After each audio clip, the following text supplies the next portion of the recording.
करोड़ों भारतीयों की प्रार्थना और इसरो के विज्ञानियों की मेधा एवं उनके अथक प्रयासों से चंद्रयान-3 अंततः चांद पर पहुंच ही गया। इस महत्वाकांक्षी अभियान ने भारत के लोगों का सीना गर्व से चौड़ा कर दिया और पूरे देश में एक सुखद अनुभूति एवं ऊर्जा की लहर दौड़ा दी।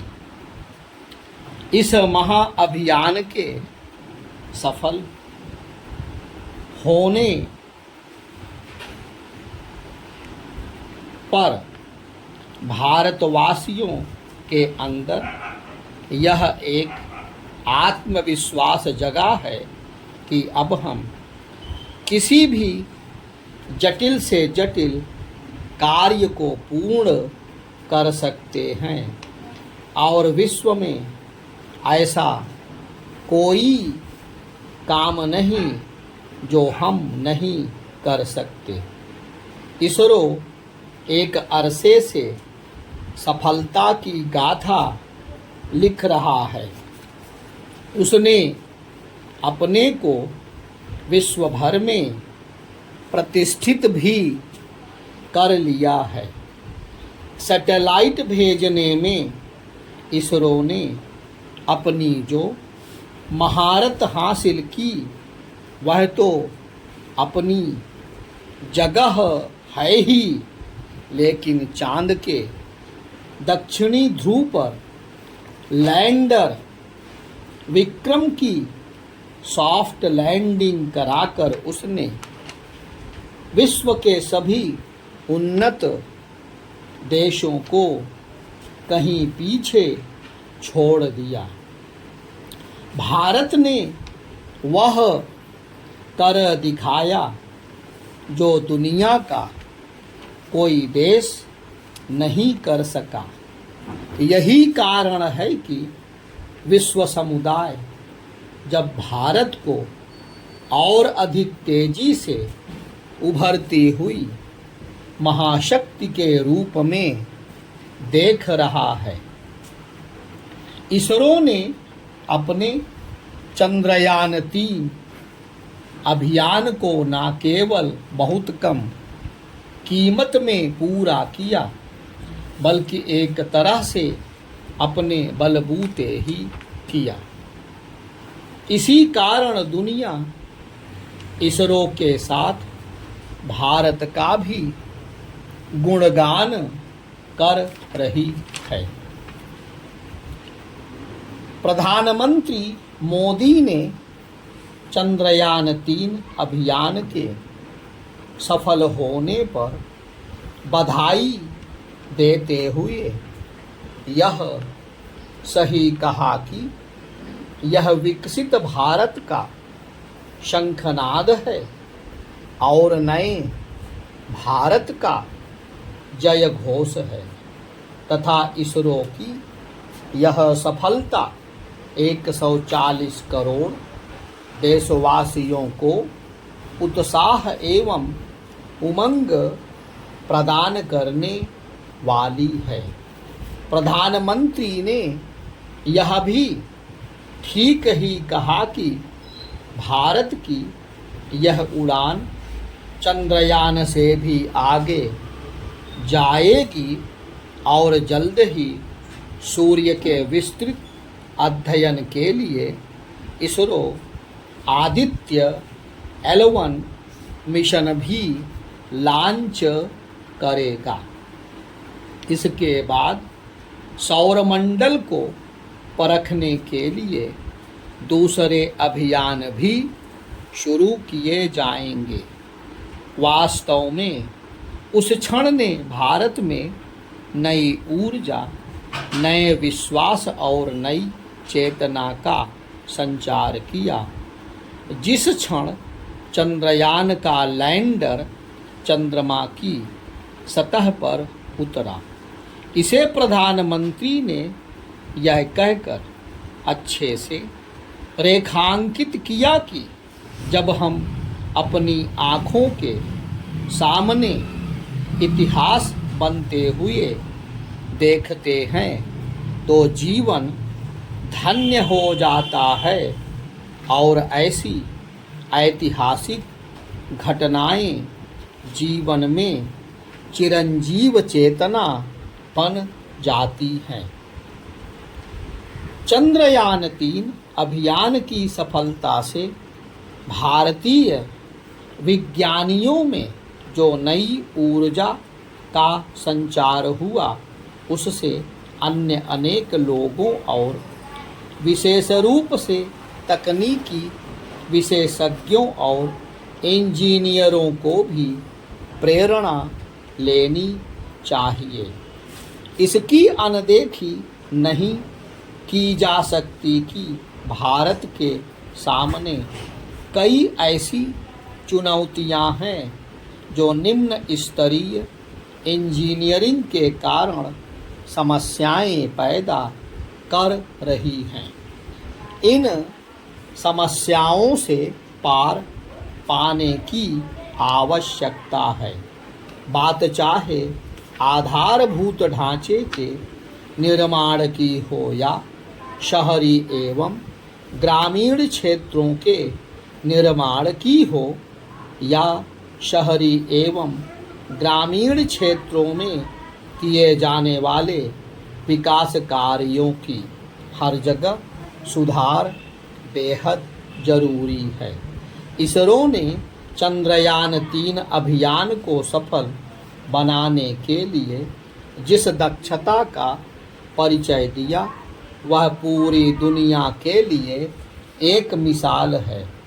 इस अभियान की बारीकियों में जाकर उसे सफल बनाने का जैसा काम किया गया वैसा अन्य क्षेत्रों में भी किया जाना चाहिए, क्योंकि कई बार निर्माण कार्यों की गुणवत्ता या फिर उनकी डिज़ाइन दोयम दर्जे की रहती है।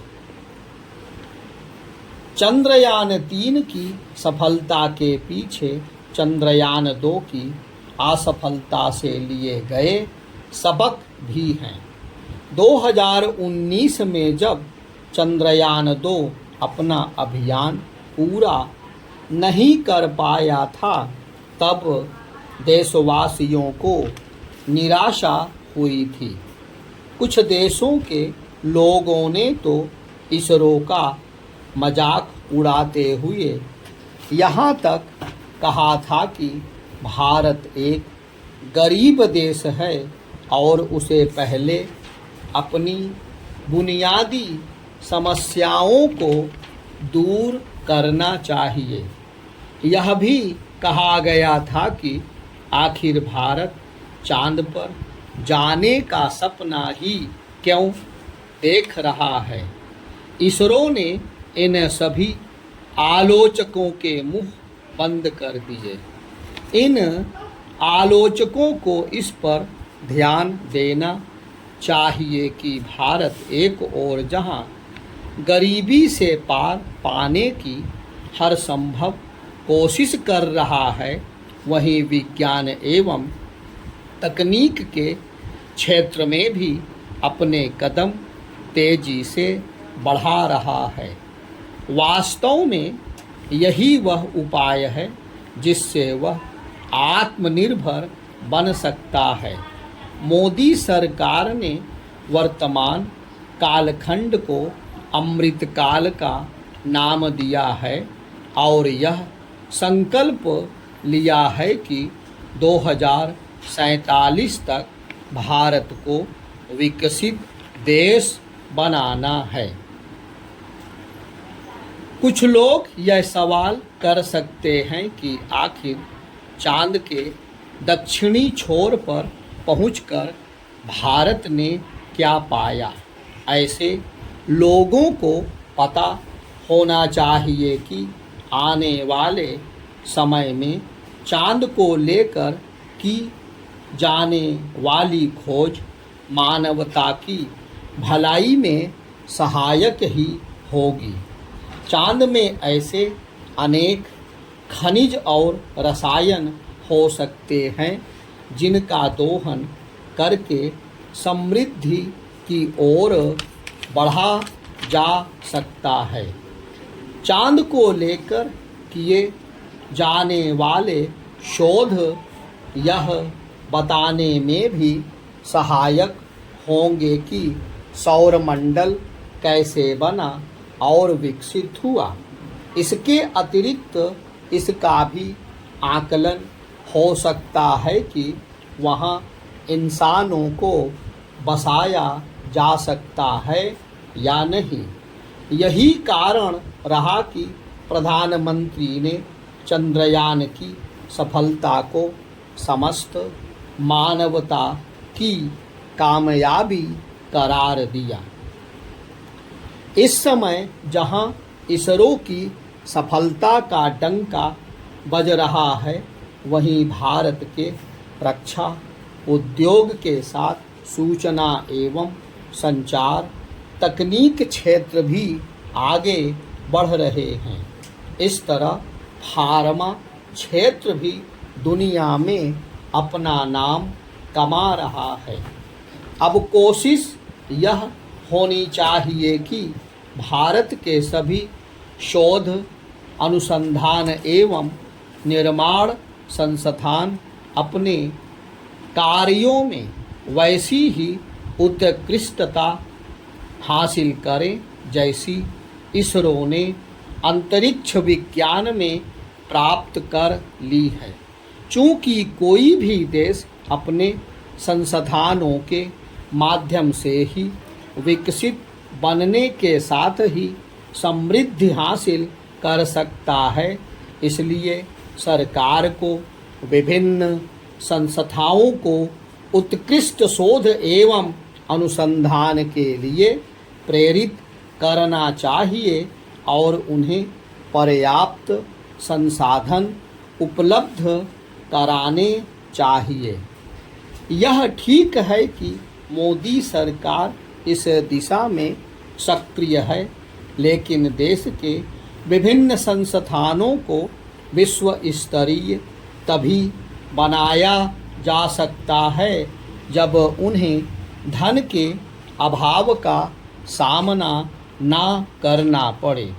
भारत को एक विकसित देश बनाने के लिए अभी एक लंबा सफ़र तय करना है। इस सफ़र को तभी आसान बनाकर नए भारत की नई कहानी लिखी जा सकती है, जब हर क्षेत्र सफलता की वैसी ही गाथा लिखेगा जैसी इसरो ने लिखी और देश के साथ दुनिया को भी चमत्कृत कर दिया।